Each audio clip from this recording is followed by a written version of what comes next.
സാന്ദ്രാനന്ദാവബോധാത്മകമനുപമിതം കാലദേശാവധിഭ്യാം നിർമുക്തം നിത്യമുക്തം നിഗമശതസഹസ്രേണ നിർഭാസ്യമാനം അസ്പഷ്ടം ദൃഷ്ടമാത്രേ പുനരുപുരുഷാർത്ഥാത്മകം ബ്രഹ്മതത്വം തത്താവത് ബാധിതാക്ഷാത് ഗുരുഭവനപുരേ ഹന്ത ഭാഗ്യം ജനാനാം. നമസ്കാരം. സനാതനധർമ്മ സംഹിതകൾ പങ്കുവയ്ക്കാനായുള്ള ചാനലായ നാദശ്രീയിലേക്ക് എല്ലാവർക്കും സ്വാഗതം. പ്രിയരെ, ശ്രീമൻ നാരായണീയത്തിൽ 20ാമത്തെ ദശകത്തിൽ ഋഷഭദേവൻ്റെ അവതാരം വർണ്ണിക്കാനുള്ള പശ്ചാത്തലം വരെ പറഞ്ഞു വെച്ചു. 2 ശ്ലോകമാണ് പറഞ്ഞത്. പുത്രനായിട്ട് വരണം ഒരാൾ, അത് ഭഗവാന്റെ എല്ലാ ഗുണങ്ങളും ഉണ്ടാവണം. ഭഗവാന് തുല്യമായിട്ടുള്ള രാജ്ഞാസ തുല്യം സുതമർത്യമാന, ഭഗവാന് തുല്യമായ ഗുണങ്ങളുള്ളൊരു പുത്രനെ എനിക്ക് വേണം. ഭഗവാൻ പറഞ്ഞു, അത് ഞാൻ തന്നെ ഉള്ളൂ. സ്വയം ജനിഷ്യേഹം അഹം സ്വയം ജനിഷ്യേ, ഞാൻ തന്നെ അങ്ങയുടെ പുത്രനായിട്ടാണ്ട് വരാം ഈശ്വര. അതിനുള്ള ഭാഗ്യമൊക്കെ എനിക്കുണ്ടോ എന്ന് നാഭിരാജാവ് മനസ്സിൽ സംശയിച്ചു, ശങ്കിച്ചു. പക്ഷെ ഭഗവാന്റെ വാക്കല്ലേ, സത്യമാവാണ്ടിരിക്കില്ല. അങ്ങനെ ഋഷഭാവതാരം പറയണം. 3ാമത്തെ ശ്ലോകം. നാഭിപ്രിയായ അഥമേരുദേവ്യാം സ്വമംശതോ ഭൂത് ഋഷഭാഭിധാനാം അലോകസാമാന്യ ഗുണപ്രഭാവ പ്രഭാപിതാശേഷജനപ്രമോദ.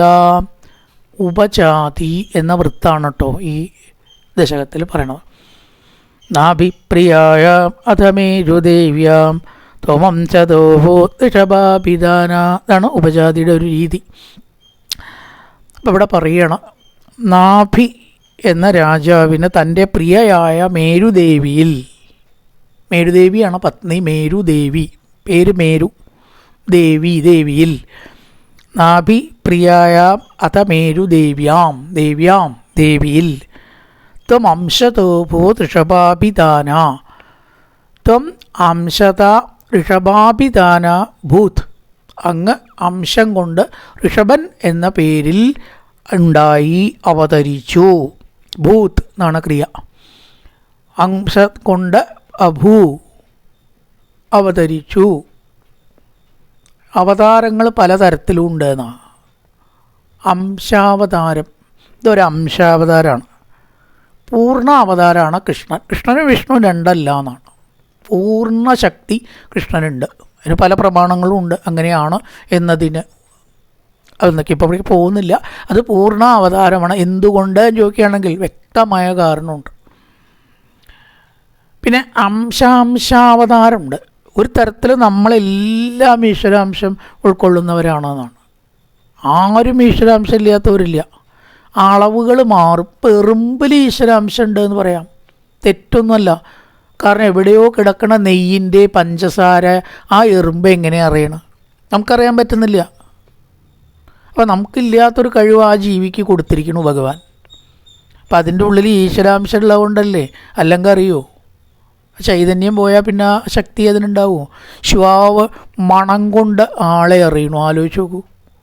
നമുക്ക് എത്ര തിരയണം ഒരു കുറ്റവാളിയെ കിട്ടണമെങ്കിൽ?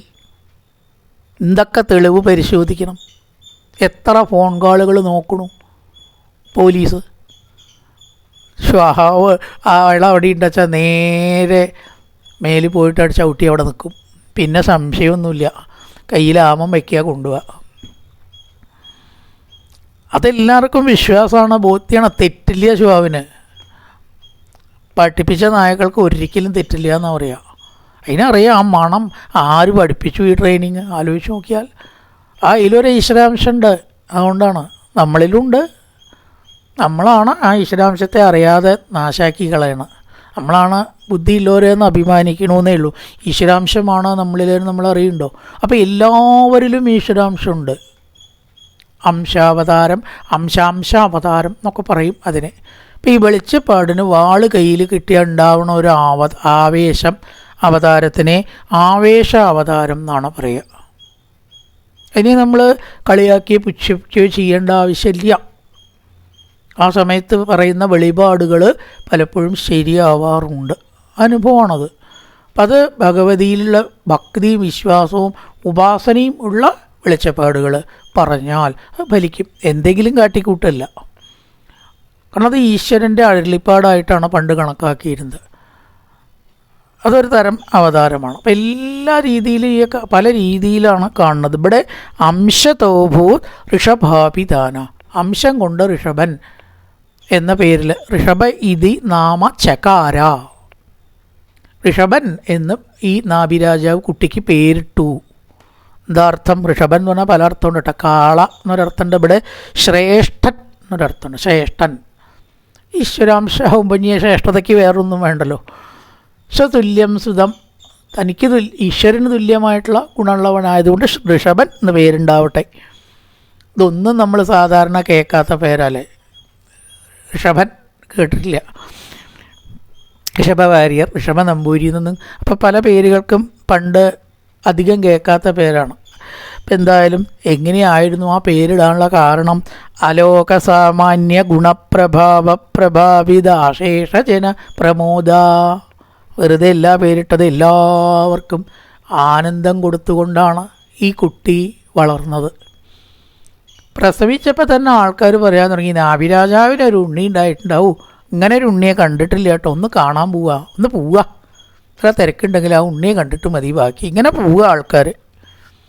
കുട്ടിയെ കണ്ടപ്പോൾ എന്തൊക്കെയോ സന്തോഷം, എന്തൊക്കെയോ അനുഭവം അവർക്കുണ്ടായി. ഈശ്വരനാവുമ്പോൾ അതുണ്ടാവും. അതുകൊണ്ടല്ലേ ഗുരുവായൂർക്ക് ഇത്രയും ആൾക്കാർ വീണ്ടും പോണത്. ഒരിക്കൽ പോയിട്ട് പിന്നെയും പോണു, തിരക്കനുഭവിച്ചിട്ട് പിന്നെയും പോണു, വിശപ്പ് അനുഭവിച്ചിട്ട് പിന്നെയും പോണു. അവിടെ പോയാൽ ഒന്ന് കിട്ടണത് വേറെ എവിടെ ഒന്നും കിട്ടണില്ല. അതന്നെ ഈശ്വരാംശമാണ് അവിടെ. എല്ലാവരും ഈ കുട്ടിയെ പ്രശംസിക്കാൻ തുടങ്ങി. ഇതെന്താ, അത് ഇങ്ങനെ ഒരു ഉണ്ണിയെ നമ്മൾ കണ്ടിട്ടില്ല, ഈ തേജസ് പ്രഭാവിത അശേഷജനപ്രമോദ, എല്ലാവർക്കും ആനന്ദം കൊടുത്തു. അലോകസാമാന്യ ഗുണപ്രഭാവ, സാധാരണ ലോകത്തിൽ ഉള്ള ആൾക്കാർക്കില്ലാത്ത അലോകനാണ്. ലോകത്തിലുള്ളവരെ പോലെ അല്ലാത്തവർ ആണ് അലോകൻ. ലോകനല്ല, അലോകനാണ്. സാധാരണക്കാരിൽ കാണാത്ത പല ഗുണപ്രഭാവങ്ങളും ഈ കുട്ടിയിൽ കണ്ടു. അങ്ങനെ ഋഷഭദേവൻ ഋഷഭൻ എന്ന് പേരിട്ട് നാഭി സന്തോഷമായിട്ട് ആ ഉണ്ണിയെ വളർത്തി എന്ന് പറയുന്ന ഈശ്വരാംശമാണ്. നാഭിപ്രിയായ മഥമേരുദേവ്യാം, നാഭിക്ക് മേരുദേവിയിൽ ത്വമംശതോ ഭൂ ഋഷഭാഭിധാന, അംശം കൊണ്ട് അവതരിച്ചു, പേരിട്ടു. നാഭി ഋഷഭാഭിധാന, അഭിധാനം പേര്. എങ്ങനെയായിരുന്നു? പ്രകൃതം അലോകസാമാന്യ ഗുണപ്രഭാവ, ലോകത്തു നിന്നും വ്യത്യസ്തമായ, സാധാരണക്കാരിൽ നിന്ന് വ്യത്യസ്തമായ ഗുണങ്ങളും പ്രഭാവങ്ങളും കൊണ്ട് പ്രഭാവിതാശേഷജനപ്രമോദ, എല്ലാവരിലും മംഗളം ഉണ്ടാക്കി. നാരായണീയം നോക്കിയാൽ തോന്നുന്നത് അതന്നെ കേമം അല്ലേ, ഭാഗവതം നോക്കിയാൽ തോന്നുന്നത് അതന്നെ കേമം. ഏതാണ് കേമം നിശ്ചയില്ല. അവിടെ നാരായണീയം ഒട്ടും പിന്നിലില്ല. അതിൻ്റെ ഒരു ശൈലിയും ആ ഒരു സുഖവും അല്ലയോ ഗുരുവായൂരപ്പ, അല്ലയോ ഗുരുവായൂരപ്പ എന്നിങ്ങനെ പറഞ്ഞുകൊണ്ടുള്ള വിവരണം നോക്കിയാൽ അത് നമ്മൾ പറയും, മനസ്സിലാക്കേണ്ടത് തന്നെയാണ് കേട്ടോ, സുഖമുണ്ട് കേൾക്കാൻ എന്ന് പറയും. നാരായണീയം ചെറിയ കാര്യമില്ല. ലോകം മുഴുവൻ ആലപിക്കുകയാണെന്ന് നാരായണീയം. ലോകം മുഴുവൻ നാരായണീയ സമിതിയുണ്ട്. ഭാഗവത സമിതികൾ ഉണ്ടാവാം, പക്ഷെ എല്ലാവരും അധികം പാരായണം ചെയ്യുന്നത് നാരായണീയ സമിതിയാണ് എന്നാണ് പറയണത്. രണ്ടും ഏതേതാ മീതേന്ന് നമുക്കങ്ങനെ താരതമ്യം ചെയ്യാൻ പറ്റില്ല. അത് നോക്കൂ, അതാണ് പ്രഭാവിത ശേഷജനപ്രമോദ. നല്ല നല്ല വൃത്തങ്ങൾ ചെല്ലാൻ സുഖമുള്ള ശ്ലോകങ്ങൾ ഒക്കെ ഇരുന്നുണ്ടാക്കിയില്ലേ അദ്ദേഹം, അതുകൊണ്ടല്ലേ ഇപ്പം നമുക്ക് ചെല്ലാൻ പറ്റണത്.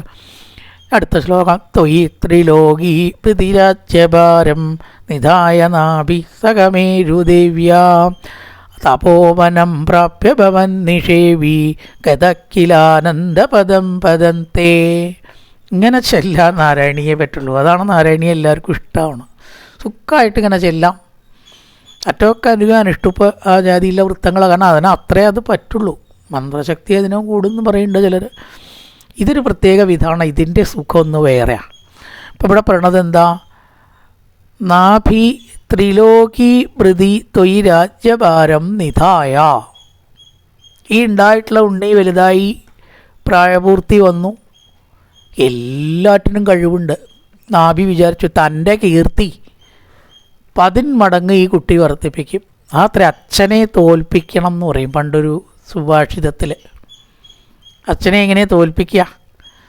അച്ഛൻ ചെയ്ത കാര്യങ്ങൾ ഒന്നും കൂടി ഒരു പടി മുമ്പിൽ ചെയ്തിട്ട്, അല്ലാണ്ട് അച്ഛനെ തോൽപ്പിക്കുകയല്ല, മനസ്സ് വേദനിപ്പിക്കുകയല്ല, അച്ഛൻ ചെയ്ത പ്രവൃത്തി എന്തോ അത് ഒന്നും കൂടി അധികം ചെയ്യുക, അങ്ങനെ തോൽപ്പിച്ചു ഈ ഋഷഭദേവൻ.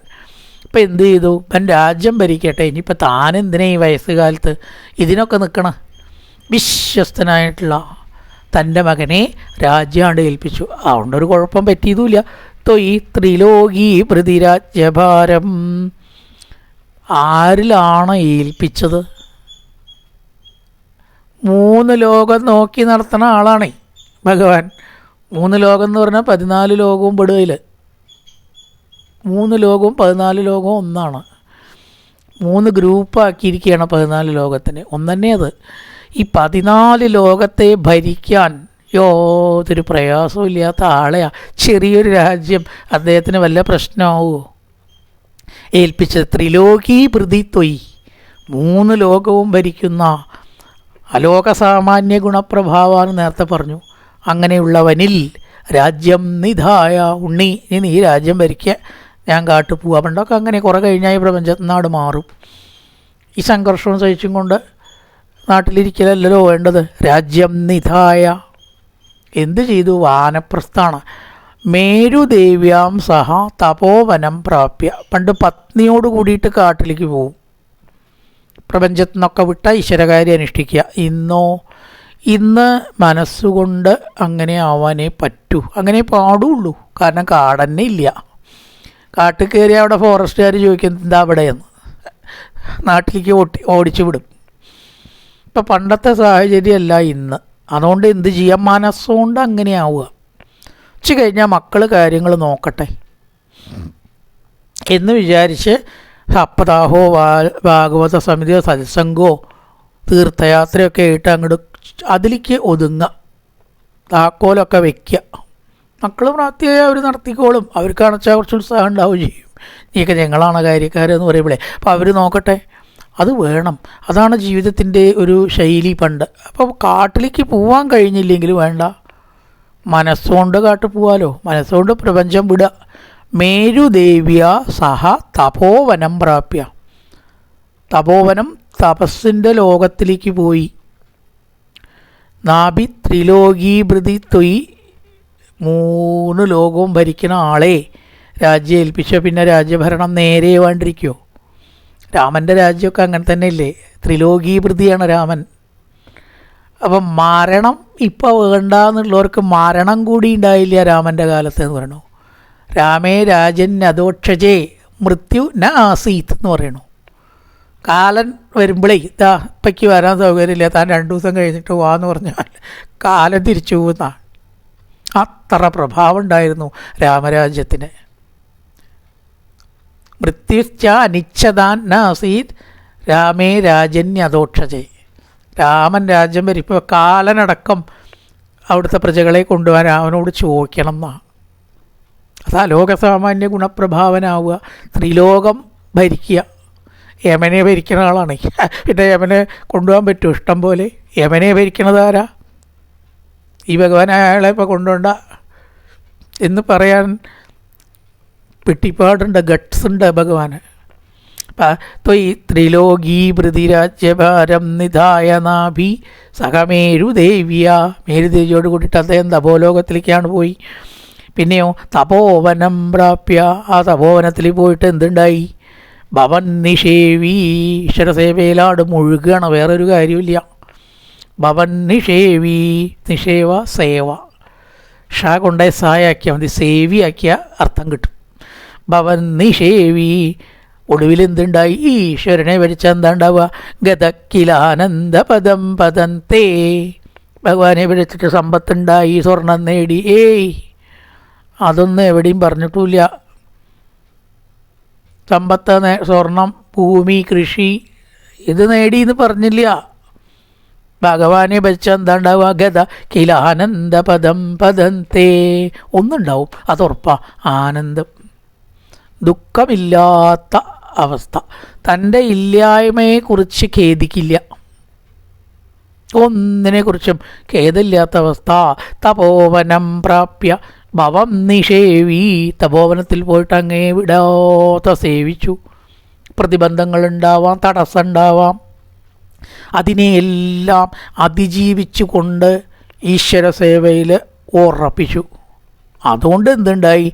സമാധാനം കിട്ടി. ഗതക്കിലാനന്ദപദം പദന്തേ. അവരുടെ അടുത്തേക്ക് എല്ലാ ഐശ്വര്യങ്ങളും തന്നെ വന്ന് ചേർന്നോളും. അവരെ നോക്കേണ്ട ബാധ്യത ഭഗവാൻ ഏറ്റെടുക്കുകയാണ്. ചിലരിൽ കൂടി ആയിരിക്കാം, ചില വ്യക്തികളിൽ കൂടിയിട്ടേ ഭഗവാൻ ഏറ്റെടുക്കുക.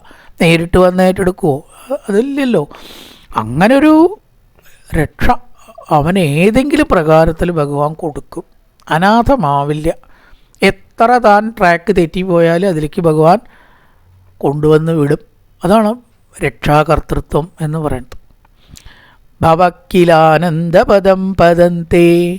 ഭഗവാന്റെ പാദത്തിൽ ലയിച്ചു, ഈശ്വരനിൽ ലയിച്ചു. പിന്നെ ഇനി എന്താ വേണ്ടത്? ഈ സംസാരം പിന്നെ അങ്ങനെയുള്ളവർക്കില്ല.